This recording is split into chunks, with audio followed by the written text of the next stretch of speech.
Welcome back to Stuff About Money. I'm Xavier Angel, your certified financial planner. And today our guest is Giovani Arenas. Gio is a friend, a business owner, and an inspiration. Many of you may not know this about Gio, but 2 years ago, Gio had a double lung transplant.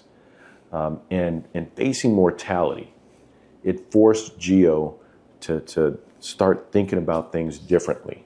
It forced him, not only him, but those around him, to start looking at life, death, and legacy.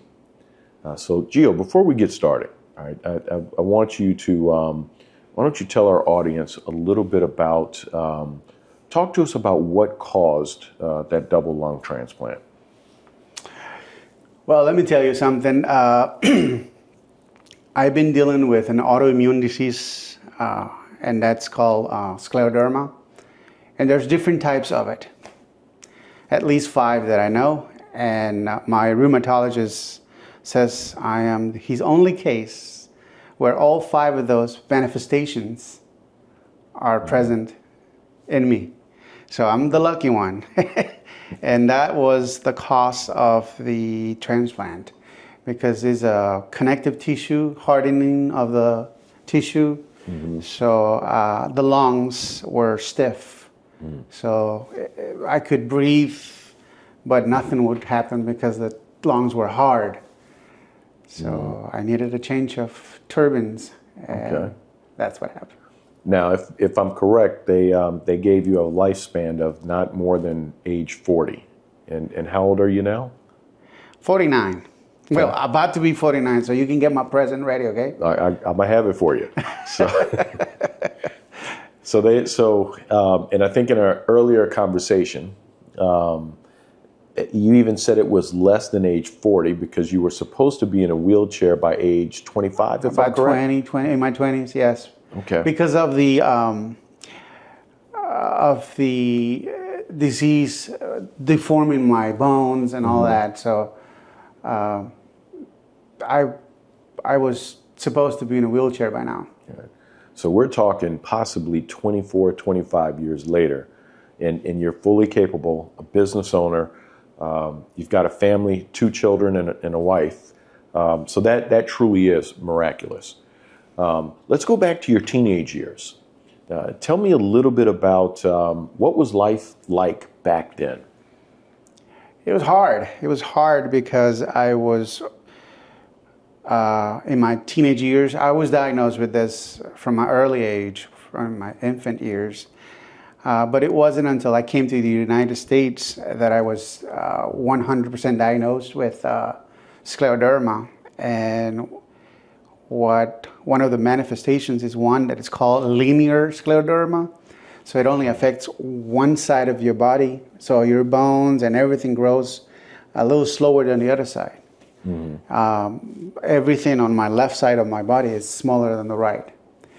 Therefore, I had to have reconstructive surgery in my face because my jaw on the left side didn't grow as big as the right one.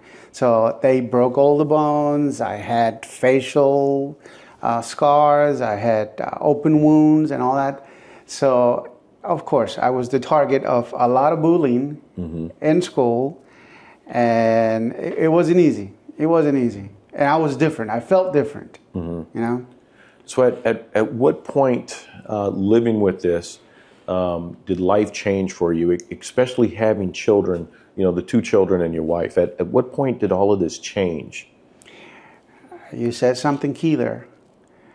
I got married at an early age because my life expectancy wasn't too good. So I wanted to experience having a family, and I didn't have a normal family. I had a very dysfunctional family, you know. Parents got together, not married, just got together, very young too, and of course, nothing good happened. Everybody went on their own, and I was raised by my grandparents. So when I got married, of course, that was the time where I started being more mature and all that. But my actual transformation to a more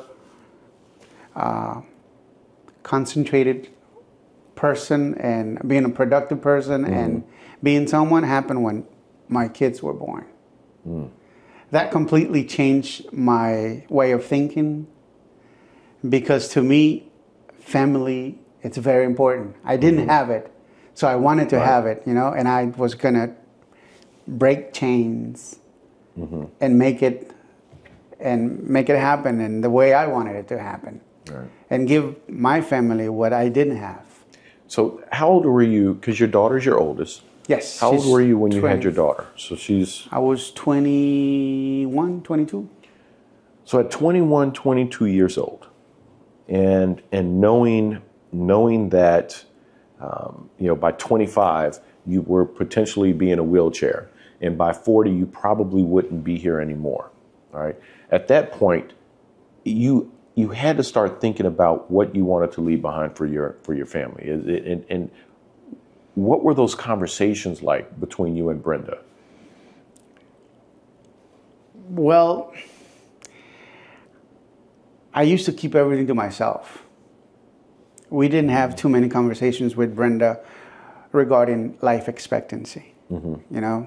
But internally, what I wanted to do is I wanted to do my best to leave a good legacy, you know, for my kids to feel proud of their father. Okay. And that's always been my goal, you know. I try to do as good as possible. I don't want any negativity to be in my chart, you know, so that my kids will feel shame. I try to be as good as I can be, trying to do the correct thing. And I do that with my business. I do that with the things that I decide to do in life. You know, not to step on people in order to get to where I wanted to be. And so with the birth of your son, my daughter first. Your daughter was first, but then at the birth of your son, what was the outlook for you internally? Was that outlook changing? Was it becoming more positive? What was that like now, knowing that I have a second child? Right? Tell me a little bit about that. First of all, I wasn't supposed to have that second child. And now I wish I had more. But then I didn't want to have too many exposures for me to have a son or a daughter with my same illness. In fact, my hope when we got married with my wife was to adopt. Okay. But God knows what He's doing, you know. My daughter's 25 now, and thank God she doesn't have what I have. And my son as well. So I'm happy for that. And I think in that you mentioned something that resonates with me, and God has a plan. Yes. Right. So let's talk about that plan, because I think this next step is a true miracle. Let's talk about the call, right? Let's talk about it, and now we're fast forwarding to 2 years ago, and so you received this call. Yes. Explain to us about that call. Well, let me take you to the beginning of it, okay? Because it's in order for you to qualify for a transplant, a lot had to happen first. They have to check all your history, check if you are in optimum condition to receive a transplant and all that stuff. So you have to prepare. You have to go with a psychologist, you know, knowing that you're going to have an organ in you that doesn't belong to you. Your body has to accept it and all that stuff. So there was a lot of preparation prior to getting you on the list. So part of the planning was, how am I going to get from my house to the hospital in a good timing? Because organs don't last too long. So the rules from the hospital was, in order for you to stay home, you have to be within 5 hours of the hospital. so that I could get in a car, drive to Houston. We're in Louisiana, so we had to drive to Houston in a matter of 5 hours in order for them to accept me in the plan. All right, so thank God they mapped it, and it's 5 hours. Okay. Okay, that's taking no traffic under consideration. So it was this afternoon on the October 8th, 7th. It was towards the afternoon. We were getting ready with my wife on a Saturday afternoon to go on a motorcycle ride. Because I love motorcycles, and even with my oxygen tank and everything, I would get the hoses inside my helmet, and we would take off like that. And I remember I was charging my motorcycle, and we were getting ready, and my wife was in the closet, and I was in the room, and I received a call around 5 o'clock in the afternoon. And sure enough, it was from the transplant clinic. And they said, Mr. Arenas, we think we have a match for you. Would you accept the organ? You have to tell us yes or no right now. And I'm like, yes, of course. This was 1 week after they put me on the list. 1 week. And so I told my wife, on the first time I didn't know what to do. I forgot completely the preparation we had we had made in the beginning, and I just told my wife, "Hey, they're calling me. They have the set of lungs for me, and we need to go now." So we forgot about the motorcycle. We forgot about everything, and we had made plans that my business partner Erik Garcia was going to drive us to Houston, but I forgot to call him. But our kids were texting, and my kid told his daughter, and his daughter told him, and then he calls me. He's like, "Why didn't you call me?" We forgot everything. But before he called, I called the airport, and they said, "Well, there is a flight that we can put you in. It leaves in a half an hour." Now, it leaves in a half hour, but you live how far from the airport? About 15 minutes, 10 minutes. With no traffic, though? With no traffic, yeah. Right, okay. So I'm like, yep, I need 3 tickets, one for my son, my wife, and myself. And Erik got home, of course, arguing with me because I didn't call him. But I said, you don't have to bring me all the way to Houston. Just take me to the airport. So we're a half hour out. Right. And you still are waiting on Erik to come from the other side of New Orleans and the West to Bank. pick you up. Yes, and then bring you all the way to the airport. And, right. And Erik lives in Algiers, and the airport is in Kenner, which is probably, if I had to guess, 10 miles? But it's going through the heart of downtown. And we're also looking at rush hour traffic because we're now about 5:30 in the afternoon. Right. So, okay. But it's a Saturday, so it helped a little bit. So, But by the time we got to the airport, they had already closed the gate. And once they close the gate, that's it. They won't open it. But the miracle started right there. They talked to the pilot, and the pilot authorized to reopen the gate. And we were able to jump in that plane, and we got to Houston in less time than we thought. In fact, we got there before the organ was there. So there's one miracle right there. Yes. So now you're in Houston, and you know you're about to go through this surgery to get this double lung transplant. From a planning standpoint, what's now going through your head? So many things. the number one thing was, am I going to make it? You know? And my son was in his senior year in high school. And my number one thing was in my head is like, I don't want to give my son a funeral as a graduation present. Mm-hmm. So I have to make it. I have no choice. I have to make it. Mm-hmm. And it was hard for me because, I mean, I'm in someone's hands. Right. You know? Now, have you or had you had conversations with the family, Brenda and your two children?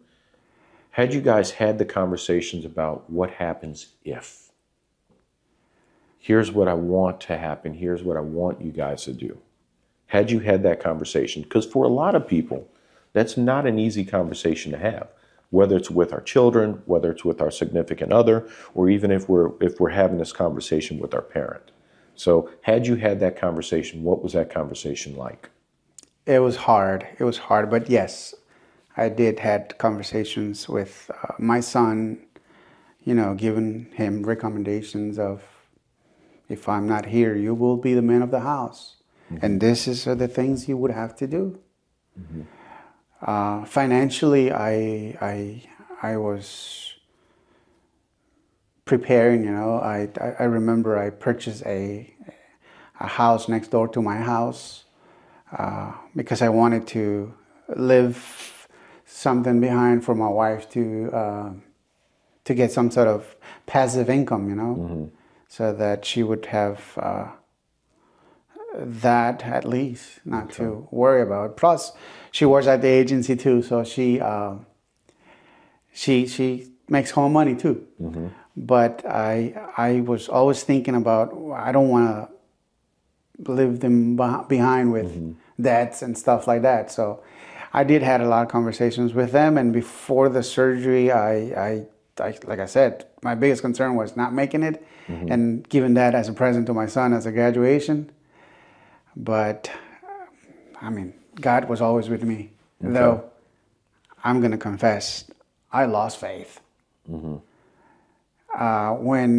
When you are under these circumstances and you're a believer, you either embrace faith mm-hmm. or you lose it, or you doubt if there's anything mm-hmm. there, you know. And I confessed. I doubt it. But after looking at the little miracles mm-hmm. that God put in front of me, I didn't even have to question it whether or not the existence of God was there. Right. You know, because it happened in front of my eyes.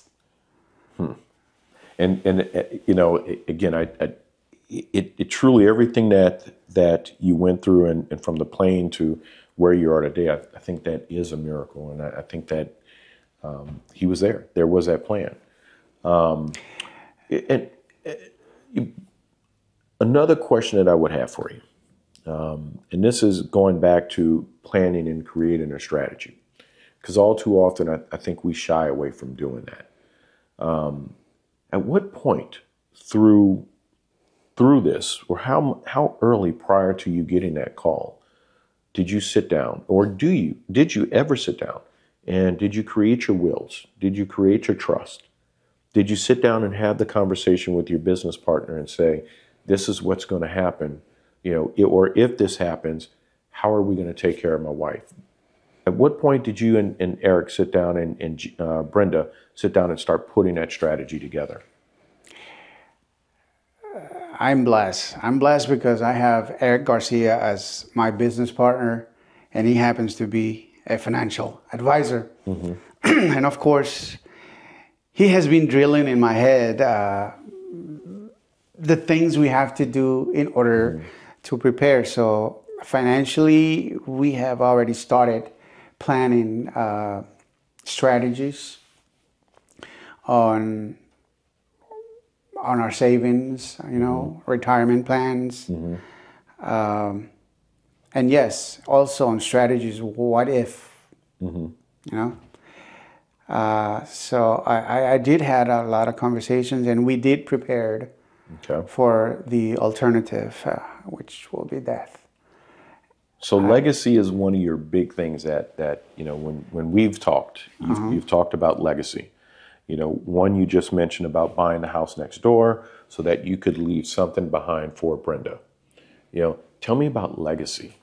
What do you want your legacy to be outside of cash? One, that I am a man of faith. And I think if you're a man of faith, you can't be a bad man. You know, I strive and I always shoot for being on the right side, because I don't want anyone to tell my kids how bad I was. I want people to tell my kids, your dad was a good man, you know. He never did wrong to people in order to make it. And that's my goal. My goal is to leave that legacy of me being correct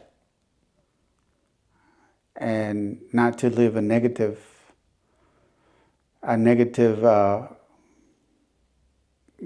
repeating myself, legacy, you know. I want my kids to feel proud of me. Okay. So if you're sitting down and you're talking to someone in their mid to late 40s, they have children, married, and they find it difficult to have those conversations about life and death and legacy, you know, what would you tell them? It's very uncomfortable to talk about death. It's uncomfortable to talk about me not being here. And I used to sell life insurance as well. Okay, so life insurance is one of the policies that is not tangible, but people are afraid to talk about it. You know, so preparing yourself, it's a must. You know, like I said, I have the blessing of having my business partner who is a financial advisor, and I get a lot of advice from him, and I have been obedient, and I've been following the steps that I needed to make. For example, he's been drilling on me about getting the will, you know.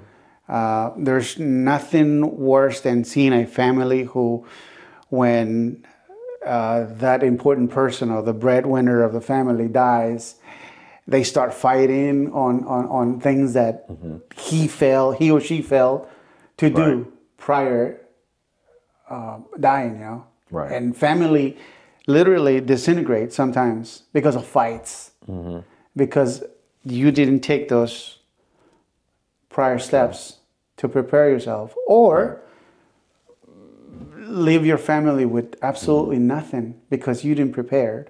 Right. And so, you know, this is a two-part question, because we're going to break this one down from a personal standpoint and then also from a business standpoint, because you do have a business partner.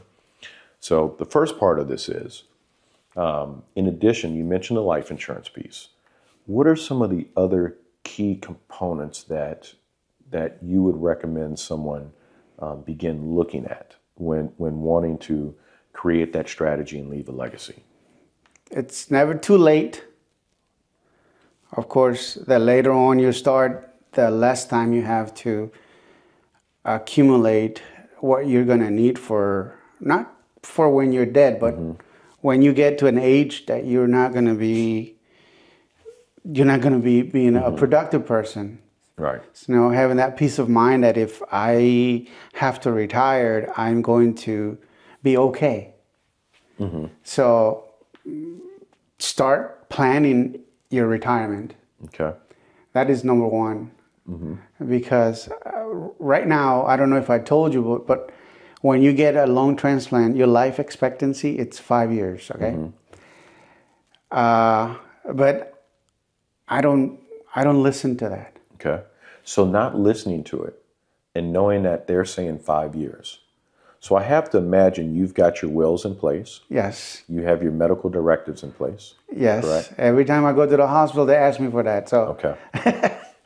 I have to be prepared. And so I have to assume you think those are some of the most important things that need to be in place from an individual standpoint. A lot of times, Erik and I have people that tell us, well, you know, our parents don't want to have that conversation about the wills and the trust and the medical directives, or we don't want to have that conversation with our children. But the earlier, the better. So what advice would you give to someone in that position that, you know, they just don't want to have that hard conversation because they don't want to think about death? What recommendations or advice would you give them? Okay. Everybody's going to die. That is a given. So you have to lose that fear of the inevitable, you know? You're gonna die. You don't know when, but you will die. And it's something that it's guaranteed. So you just have to man up and take that. And it's gonna hurt. Right. You know? But it will happen, so you have to do it. You just have to do it. Right. And then the second part of that conversation, because we get a lot of listeners are business owners, right? And so, yes, it's difficult to have that with wife, children, and others in your immediate circle, but you also have to have that conversation with your business owner as well. Now, it's a different conversation, but what advice would you give business owners who have business partners or don't have business partners as far as putting together their plan in a strategy? Part of your business plan should be that priority of what if something happens. If you fail to do that, then you're at a very big disadvantage because you can lose your business if something happens. Not being prepared, it's a recipe for disaster. Right. Once again, we have alternatives, and one of those is get someone that can lead you to the right steps, you know? And there's nothing wrong to admit sometimes when you don't know what to do and ask for help. Right. And in my opinion, not having that as a priority is a recipe for disaster. That's powerful. So, Gio, you're 2 years past the transplant, and you were given that 5-year window. What does living well mean to you today? A peace of mind. Peace of mind. The liberty to sleep well at night. And knowing that you did everything possible to plan for the unforeseen. Taking care of the kids, Brenda. Wow. And then one last question for you. And I know I said that was the last one, but this popped in. This one popped into my head. What's that? So you mentioned earlier in the conversation, you mentioned that your belief was starting to fade. How is it now? Stronger than ever. Stronger than ever, man. I mean, like I said, without me questioning the existence of God, I saw every little miracle. Of course, me being here right now, it's the biggest. But throughout the process, there were so many things that happened that have no explanation except the power of God working in the process, you know. And if I have to say something now, it's I believe more now than before. And that's a good thing. Putting God first has to be priority. And right now I have no doubts. Wow. Well, Gio, I want to thank you for coming on today, sharing your story. It's a powerful story. One thing that I want to leave for our listeners is it's never too late to begin planning. Planning is important. and having those hard conversations with families and business partners is important, because you want everyone around you to understand what you want your legacy to be. Correct. So, Gio, again, thank you for coming on today. We're going to be looking forward to having you back, because now I'm interested in following this journey, especially over the next 3 years. So, sure. Thank you guys for joining Stuff About Money. They didn't teach you in school. We'll talk to you guys later.